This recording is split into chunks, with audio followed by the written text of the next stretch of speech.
পৃথিবীতে এমন একটি দেশ আছে যেখানে নেই কোনো ট্রাফিক জ্যাম, নেই বিশাল অট্টালিকা, নেই শিল্প কারখানার ধোঁয়া, তবুও সারা বিশ্বের সবচেয়ে কম পর্যটক আসে এই দেশটিতে। অদ্ভুত ব্যাপার হলো, অনেক মানুষ এই দেশের নামই কখনো শোনেনি, আর যারা শুনেছে তাদের বেশিরভাগই সেখানে যেতে আগ্রহী নয়। কিন্তু কেন প্রশান্ত মহাসাগরের মাঝখানে অবস্থিত এই ছোট্ট দ্বীপদেশ বিশ্বের পর্যটকদের কাছে প্রায় অদৃশ্য?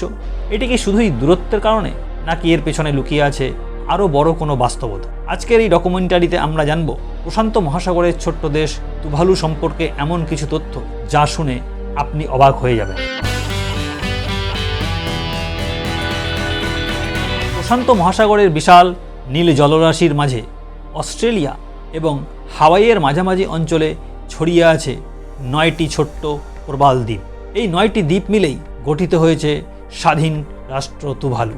পুরো দেশের মোট ভূমির আয়তন মাত্র 26 বর্গ কিলোমিটার, অর্থাৎ ভারতের অনেক ছোট শহরও তুভালুর চেয়ে বড়। দেশটির জনসংখ্যাও অত্যন্ত কম, মোটামুটি 11,000-এর মতো মানুষ এখানে বসবাস করে। এটি বিশ্বের অন্যতম ক্ষুদ্র রাষ্ট্র।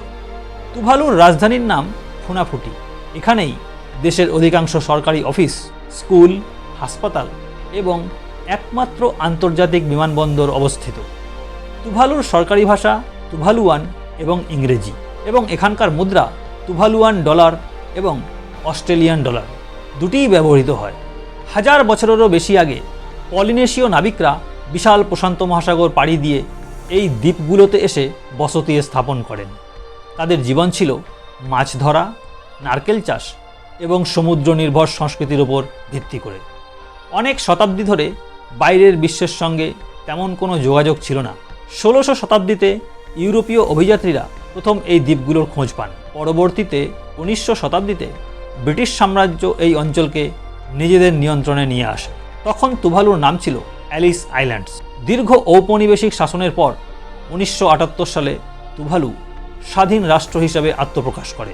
আজ এটি একটি গণতান্ত্রিক দেশ এবং কমনওয়েলথের সদস্য। ছোট দেশ হলেও আন্তর্জাতিক পর্যায়ে তুভালুর একটি স্বতন্ত্র পরিচয় রয়েছে। প্রথম দেখায় মনে হতে পারে এত ছোট্ট একটি দেশ হয়তো অর্থনৈতিকভাবে টিকে থাকাই কঠিন, কিন্তু বাস্তবতা কিছুটা ভিন্ন। তুভালুর মানুষের প্রধান জীবিকা মাছ ধরা, ছোট আকারের কৃষিকাজ এবং সরকারি চাকরি। এছাড়াও বিদেশে কর্মরত অনেক তুভালুবাসী নিজেদের পরিবারের কাছে অর্থ পাঠান। এটি দেশের অর্থনীতিতে গুরুত্বপূর্ণ ভূমিকা রাখে। তবে তুভালুর সবচেয়ে অদ্ভুত আয়ের উৎস হল ইন্টারনেট।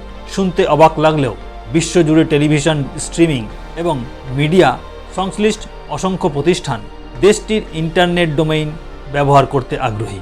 ফলে এই ডোমেইনের লাইসেন্স থেকে তুভালু প্রতি বছর উল্লেখযোগ্য পরিমাণ বৈদেশিক মুদ্রা আয় করে। একটি ছোট্ট দেশের জন্য এটি সত্যিই অসাধারণ। ছবিতে তুভালুকে দেখলে মনে হবে এ যেন পৃথিবীর এক টুকরো স্বর্গ। স্বচ্ছ নীল সমুদ্র, সাদা বালুকা বেলা, নারকেল গাছের সারি এবং শান্ত পরিবেশ। তবুও প্রতি বছর এখানে আসা বিদেশি পর্যটকের সংখ্যা অত্যন্ত কম। কেন?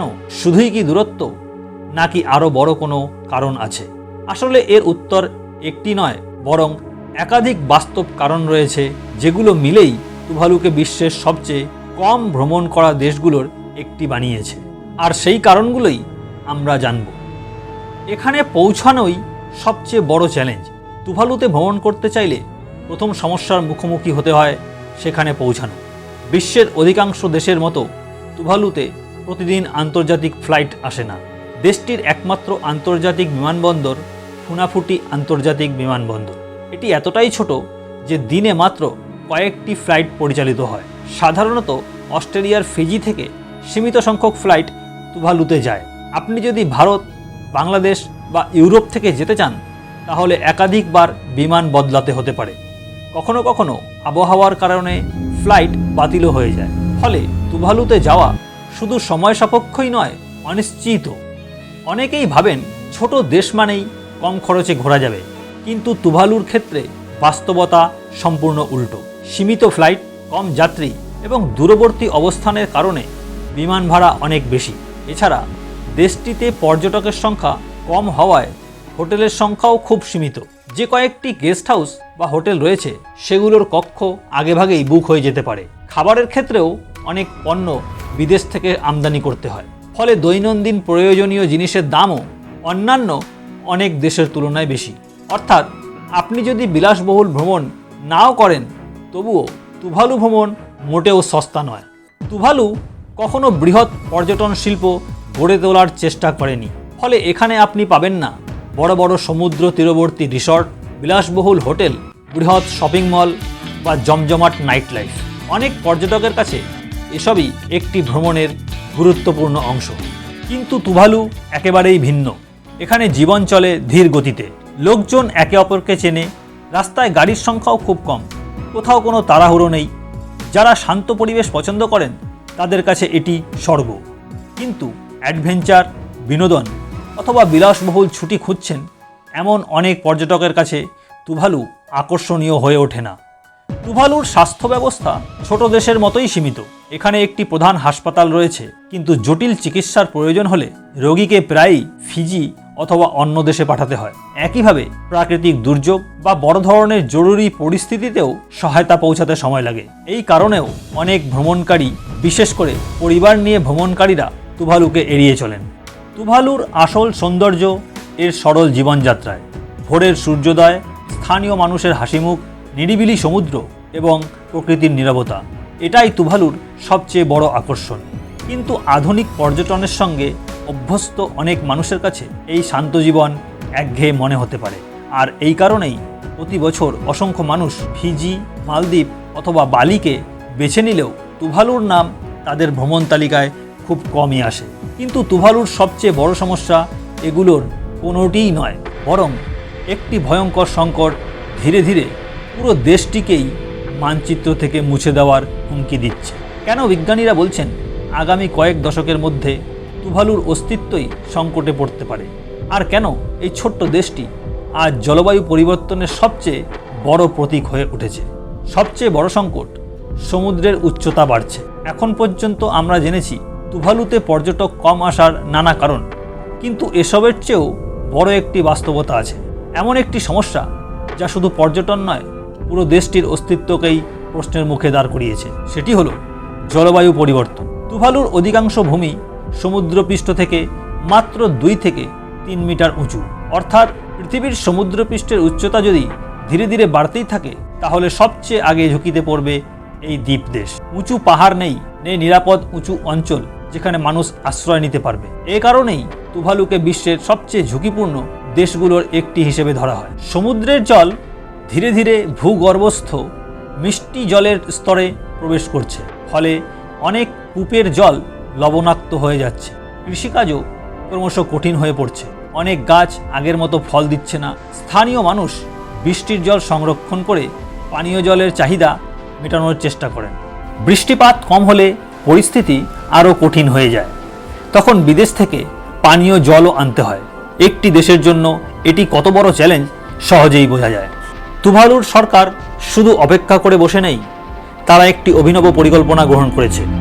যদি ভবিষ্যতে জলবায়ু পরিবর্তনের কারণে দেশটির বড় অংশ বসবাসের অযোগ্য হয়ে পড়ে, তাহলে তাদের ইতিহাস, সংস্কৃতি, সরকারি নথি এবং জাতীয় পরিচয় ডিজিটালভাবে সংরক্ষণ করা হবে।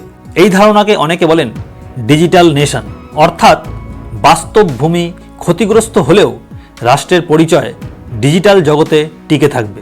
এটি বিশ্বের ইতিহাসে অত্যন্ত বিরল একটি উদ্যোগ। তুভালুর অর্থনীতি খুবই সীমিত। বড় শিল্প কারখানা নেই, প্রাকৃতিক সম্পদও খুব বেশি নয়।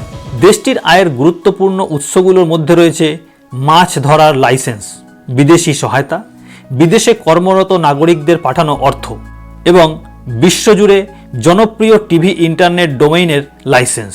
এই আয় দেশের বাজেটের জন্য গুরুত্বপূর্ণ। তবুও অর্থনৈতিকভাবে তুভালু এখনও অনেকটাই আন্তর্জাতিক সহযোগিতার ওপর নির্ভরশীল। মানুষ কি সত্যিই তুভালু ছেড়ে চলে যাচ্ছে? এই প্রশ্নের উত্তর হ্যাঁ এবং না, দুটোই। অনেক তরুণ উচ্চশিক্ষা, চাকরি এবং উন্নত সুযোগের জন্য অস্ট্রেলিয়া, নিউজিল্যান্ড এবং ফিজির মতো দেশে চলে যান। তবে অনেক মানুষ এখনও নিজেদের জন্মভূমি ছেড়ে যেতে চান না, কারণ তাদের কাছে তুভালু শুধু একটি দেশ নয়, এটি তাদের পরিবার, সংস্কৃতি, ভাষা এবং শিকড়ের প্রতীক। তারা বিশ্বাস করেন যতদিন সম্ভব নিজেদের মাতৃভূমিতেই থেকে এই দেশকে বাঁচিয়ে রাখবেন। তুভালু আজ শুধু নিজের অস্তিত্বের জন্য লড়ছে না, বরং পুরো বিশ্বের কাছে একটি গুরুত্বপূর্ণ বার্তা দিচ্ছে। জলবায়ু পরিবর্তন কোনো ভবিষ্যতের সমস্যা নয়, এর প্রভাব আজই বাস্তবে অনুভব করছে এই ছোট্ট দ্বীপ দেশ। তুভালুর গল্প আসলে পৃথিবীর ভবিষ্যতের গল্প। কিন্তু সবকিছুর পরেও তুভালু কি সত্যি এমন একটি দেশ যেখানে কখনো ভ্রমণ করা উচিত নয়? নাকি এই ছোট্ট দেশটির এমন কিছু সৌন্দর্য আছে যা খুব কম মানুষই নিজের চোখে দেখার সুযোগ পায়? তাহলে তুভালুতে কি একবারও যাওয়া উচিত নয়? এতক্ষণে আপনার মনে হয়তো একটি প্রশ্ন ঘুরছে, তুভালুতে যাওয়া এত কঠিন, এত ব্যয়বহুল এবং সেখানে দেখার মতো জায়গাও তুলনামূলক কম, তাহলে কেউ কেন সেখানে যাবে? উত্তরটি খুবই সহজ। আপনি যদি বিলাসবহুল ছুটি, বড় বড় রিসর্ট অথবা ব্যস্ত পর্যটন কেন্দ্র খুঁজে থাকেন, তাহলে তুভালু আপনার জন্য নয়। কিন্তু আপনি যদি পৃথিবীর সবচেয়ে নিরিবিলি দেশগুলোর একটি, স্থানীয় সংস্কৃতি, অস্পর্শিত প্রকৃতি এবং আধুনিক বিশ্বের বাইরে এক ভিন্ন জীবনকে কাছ থেকে দেখতে চান, তাহলে তুভালু হতে পারে একটি অসাধারণ অভিজ্ঞতা। তুভালুর গল্প শুধু একটি ছোট্ট দেশের গল্প নয়, এটি মানুষ এবং প্রকৃতির সম্পর্কের গল্প। আজ বিশ্বের বড় বড় দেশগুলো কার্বন নিঃসরণ করছে সবচেয়ে বেশি, কিন্তু তার সবচেয়ে বড় মূল্য দিচ্ছে তুভালুর মতো ছোট্ট দেশগুলো, যারা জলবায়ু পরিবর্তনের জন্য প্রায় কোনোভাবেই দায়ী নয়। তবুও সমুদ্রের উচ্চতা বৃদ্ধি, ঘূর্ণিঝড় এবং লবণাক্ত জলের সমস্যার সঙ্গে তাদের প্রতিদিন লড়াই করতে হচ্ছে। তুভালু আমাদের মনে করিয়ে দেয়, পৃথিবী একটি দেশ নয়, একটি যৌথ বাসস্থান, এবং একটি দেশের সমস্যা শেষ পর্যন্ত সব দেশের সমস্যায় পরিণত হতে পারে। এই ছোট্ট দেশটির গল্প মানব সভ্যতার জন্য একটি বড় সতর্কবার্তা। যেখানে মানুষের সংখ্যা কম, ভূমি ছোট, অর্থনীতি সীমিত, তবুও তারা নিজেদের দেশ, সংস্কৃতি এবং ভবিষ্যৎকে বাঁচিয়ে রাখার জন্য অবিরাম সংগ্রাম করে চলেছে। হয়তো এই কারণেই তুভালু শুধু একটি পর্যটন গন্তব্য নয়, এটি পৃথিবীর ভবিষ্যতের প্রতিচ্ছবি। শেষ করার আগে আপনার কি মনে হয়, যদি সুযোগ পান, আপনি কি তুভালু ভ্রমণে যেতে চাইবেন, নাকি এত দূরত্ব এবং সীমিত সুযোগ সুবিধার কারণে অন্য কোনো দ্বীপ দেশই বেছে নেবেন? আপনার মতামত কমেন্টে অবশ্যই জানাবেন। ভিডিওটি ভালো লাগলে লাইক করুন, বন্ধুদের সঙ্গে শেয়ার করুন, আর ইতিহাস, ভূগোল এবং বিশ্বের অজানা রহস্য নিয়ে এমন আরও তথ্যভিত্তিক ডকুমেন্টারি দেখতে আমাদের চ্যানেলটি সাবস্ক্রাইব করুন। পরবর্তী ভিডিওতে আবার দেখা হবে। ধন্যবাদ।